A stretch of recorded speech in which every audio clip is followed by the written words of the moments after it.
सौरभ उठो ना, देखो तो मम्मी जी कहाँ गई है। 9 बजने वाले हैं, अभी तक नहीं आई।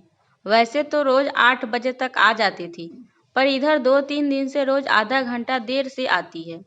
पर आज तो 1 घंटा हो गया, अभी तक नहीं आई। नेहा ने अपने पति सौरभ से कहा। कहाँ गई होगी, अभी आ जाएगी, तुम परेशान न हो, सौरभ ने उत्तर दिया। अरे परेशान कैसे न हो, अभी नाश्ता भी तैयार नहीं है और बाकी सारा काम भी वैसे ही पड़ा है। अभी तक काम वाली भी नहीं आई है। अब मैं काम देखूं या ऑफिस जाऊं? मेरे ऑफिस का भी टाइम हो रहा है और मेरा टिफिन नाश्ता वगैरह कुछ भी तैयार नहीं है। हद है लापरवाही की भी, नेहा खींचकर बोली। सौरभ तुम परेशान मत हो, लाओ मैं तुम्हारी मदद करता हूँ, वरना तुम्हें ऑफिस के लिए लेट हो जाएगा। नेहा, मेरी मदद की छोड़ो, अपनी माँ की फिक्र करो, पता नहीं कहाँ रह गई है। मैं तो कहती हूँ आज ही उनसे बात करो कि ये सब क्या है, कहाँ जाती है आजकल। सौरभ, जाएगी कहाँ, कहीं बातचीत में व्यस्त जाती होगी। नेहा, क्या पता, आजकल तो किसी को भी कुछ कहा नहीं जा सकता। जवान की तो छोड़ो, बूढ़े के भी रंग चढ़ अलग है। सौरभ गुस्से में, मतलब क्या कहना चाहती हो तुम? नेहा, मैं कुछ नहीं कह रही, अपनी माँ से बात करो, कहाँ रहती है इतनी देर आजकल। कहते हुए नेहा अपने काम में लग गई। ये बात हो रही है सरदा जी के बारे में, जो पति के देहावसान के बाद गांव से शहर अपने बेटे बहू के साथ रहने आई है। गांव में अकेले कैसे रहेगी, ये कहकर उनका बेटा उन्हें अपने साथ शहर ले आया था। जब से सरदा जी आई थी, धीरे धीरे घर के सारे काम की जिम्मेदारी उन पर ही आ गई थी। सौरभ उनका एकलौता बेटा और नेहा उनकी बहू, दोनों ही मल्टीनेशनल कंपनी में नौकरी करते थे। वंश, उनका 2.5 साल का पोता, प्ले स्कूल जाता था। उसे छोड़ने और लाने की जिम्मेदारी भी सरदा जी के ही कंधों पर आ गई थी। पहले तो घर के सभी कामों के लिए कामवाली आती थी और एक फुल टाइम मेड रखी हुई थी, जो पोते वंश की भी देखभाल करती थी। पर एक के बाद एक करके सबकी छुट्टी कर दी गई थी कि वो सही से काम नहीं करती है। बस एक बर्तन और साफ सफाई वाली आती है। खैर, सरदा जी अपना ही घर है, बेटा बहू पोते हैं, ये सोचकर पूरे घर की जिम्मेदारी अपने ऊपर ले रखी थी। पर इतना सब करने के बाद भी उनकी घर में इज्जत नहीं थी। नेहा तो कभी सीधे मुंह से बात ही नहीं करती थी, उसे तो सिर्फ उनके काम से ही मतलब था। अपने बेटे सौरभ के मुंह से प्यार के 2 बोल सुनने को भी तरस कर रह जाती थी। पर एक दिन तो नेहा को फोन पर बात करते हुए उन्होंने जो सुना, वो उनके लिए असहनीय हो गया था। वो फोन पर किसी से हंसकर बात कर रही थी। अरे, अब बहुत आराम है, वंश की भी चिंता नहीं रहती। सौरभ की माँ ने बहुत अच्छे से घर संभाल रखा है, इसीलिए तो उनको गांव से यहाँ ले आए हैं कि उनको पैसा भेजना और यहाँ काम वालियों के पैसे देना दोनों बच रहे हैं और काम भी अच्छा हो रहा है और वंश की देखभाल भी, वो भी बिल्कुल मुफ्त फ्री में। फुल टाइम मेड मिल गई है, वरना इन मेड के नखरे तो उफ तंग आ गई थी मैं, तब हम दोनों ने ये रास्ता निकाला। इसके आगे तो सरदा जी सुन न सकी।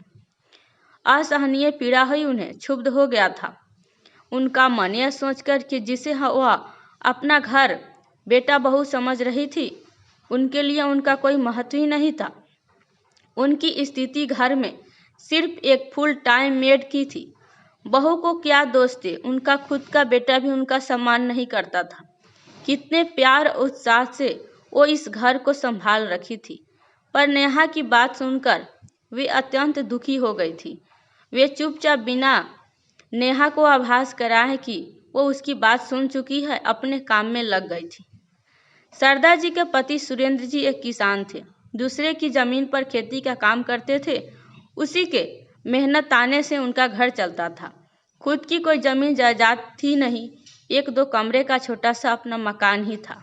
सौरभ उनकी इकलौती संतान, शादी के 11 सालों बाद, काफी मन्नतों के बाद हुआ था। वे दोनों सौरभ की परवरिश में कोई कमी नहीं चाहते थे, अपना पेट काटकर भी उसकी सारी इच्छा पूरी करते थे। वे दोनों चाहते थे कि उनका बेटा पढ़ लिख कर जाए और बहुत बड़ा आदमी बन जाए।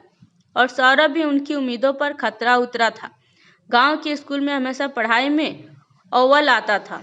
स्कूल की पढ़ाई के बाद शहर आ गया, कॉलेज में दाखिल लिया। पढ़ाई के अव्वल रहने के कारण स्कॉलरशिप मिलती थी। कॉलेज के बाद एक मल्टीनेशनल कंपनी में बतौर इंजीनियर सिलेक्ट हो गया। सौरभ ने फोन कर उन्हें बताया था नौकरी के बारे में, जिसे सुनकर वे दोनों बहुत खुश थे। शारदा जी ने उससे कहा, बेटा अब तो कुछ दिन के लिए घर आ जा, कितने दिन हो गए हैं तुम्हें देखे हुए। सौरभ, क्या माँ, अभी तो नौकरी मिली है, अभी से छुट्टी ना मिलेगी, 6 महीने बाद देखता हूँ, छुट्टी मिलते ही आऊँगा। करीब 8 महीने बाद सौरभ आया तो 2 दिन के लिए माँ बाबूजी के लिए खुशखबरी लेकर कि वो एक लड़की को पसंद करता है और अगले महीने दोनों शादी कर रहे हैं। शादी की बात सुनकर दोनों पति पत्नी अवाक रह गए थे। अपने इकलौते बेटी की शादी को लेकर उन दोनों के सारे अरमान धरे के धरे रह गए थे। लेकिन सौरभ की खुशी के लिए वह दोनों मान गए। ना मानने का प्रश्न ही नहीं था, क्योंकि सौरभ ने अपना फैसला सुना दिया था। अरे बेटा, इतनी जल्दी शादी का इंतजाम कैसे होगा? शारदा जी ने सौरभ से पूछा। माँ, तुम्हें इंतजाम को लेकर परेशान होने की कोई ज़रूरत नहीं है। शादी शहर में होगी, वहाँ नेहा के पिता की शादी का सारा इंतजाम कर रहे हैं। अगले महीने आप दोनों को वहाँ आशीर्वाद देने चलना है। खैर, अगले महीने शहर जाकर विवाह संपन्न कराकर दोनों गांव लौट आए थे। उसके बाद शहर जाना न हुआ। दोनों पति पत्नी अकेले ही रहते थे। सौरभ हर माह कुछ पैसे भेज देता था, पर दोनों कभी भी गांव नहीं आते थे। बस फोन से ही बात होती थी। कभी कभी खैर दोनों इस उम्र में भी एक दूसरे के साथ के सहारे जीवन गुजार रहे थे। पर पति की मृत्युरांत सौरभ गांव का मकान बेचकर उन्हें अपने साथ शहर ले आया था कि अब वो शहर में उसके साथ रहेगी। आज भी श्रद्धा जी अपने पोते वंश को छोड़ने प्ले स्कूल गई थी। तब से ये घंटा हो गया, अभी तक नहीं आई थी। इसी कारण नेहा खींच रही थी, क्योंकि अभी तक कोई भी काम नहीं हुआ था। तभी श्रद्धा जी ने घर में प्रवेश किया। अरे माँ, कहाँ रह गई थी आप? आप दोनों कितने परेशान थे, सौरभ ने कहा। हाँ बेटा, परेशान तो हो ही गए होगे तुम लोग, क्योंकि अभी तक घर का कोई काम जो नहीं हुआ, श्रद्धा जी ने कहा। अरे माँ, यह कैसी बातें कर रही है आप? मुझे तो इस बात की चिंता हो रही है कि इस अनजान शहर में इतनी देर कहाँ लगा दिया आपने, कहीं रास्ता तो नहीं भूल गई, सौरभ ने कहा। मुझे खुशी हुई है सुनकर बेटा कि तुझे अपनी बूढ़ी माँ की इतनी चिंता है। जुग जुग जियो मेरे लाल। पर अब हमारे घर को संभालो तुम लोग, क्योंकि मैं जा रही हूँ, शारदा जी ने सपाट लहजे में उत्तर दिया। जा रही है, मगर कहाँ और क्यों? सौरभ और नेहा एक साथ बोले। शारदा जी के जाने की बात सुनकर नेहा और सौरभ दोनों ही चौंक गए थे। नेहा ने तो चेहरे का रंग ही जैसे उड़ गया था, ये सोचकर कि अब घर और वंश कौन संभालेगा और सारे काम कैसे होंगे। जब से शारदा जी आई है तब से तो वो घर में तिनका भी नहीं हिलाती थी। सारे काम और वंश की देखभाल सब शारदा जी ही करती थी और वे दोनों निश्चित थे और काम वालियों को दिए जाने वाला पैसा भी बच रहा था। पर माँ, आप कहाँ जाएगी? अब तो गांव का मकान भी नहीं है और इस उम्र में आप अकेले कहाँ रहेगी? आपको यहाँ क्या परेशानी है? सौरभ ने पूछा। बेटा, तुम्हें इस सब की चिंता करने की कोई ज़रूरत नहीं है। मेरे रहने और खाने पीने सबकी व्यवस्था हो गई है। क्या कहाँ रहेगी आप? सौरभ ने आश्चर्यचकित होकर पूछा। वो मुझे एक डे केयर में काम मिल गया है, वेतन भी अच्छा देंगे और साथ ही रहना खाना भी। कल से मैं वहीं जा रही हूँ। क्या आप डे केयर में काम करेगी और वहीं रहेगी? ये आप क्या कह रही है माँ? कम से कम मेरी इज्जत के बारे में तो सोचा होता। शहर में मेरी कितनी इज्जत है और उसे धूल में मिला रही है, सौरभ ने गुस्से में बोला। अच्छा माँ जी, इसी वजह से आजकल आपको देर हो रही थी।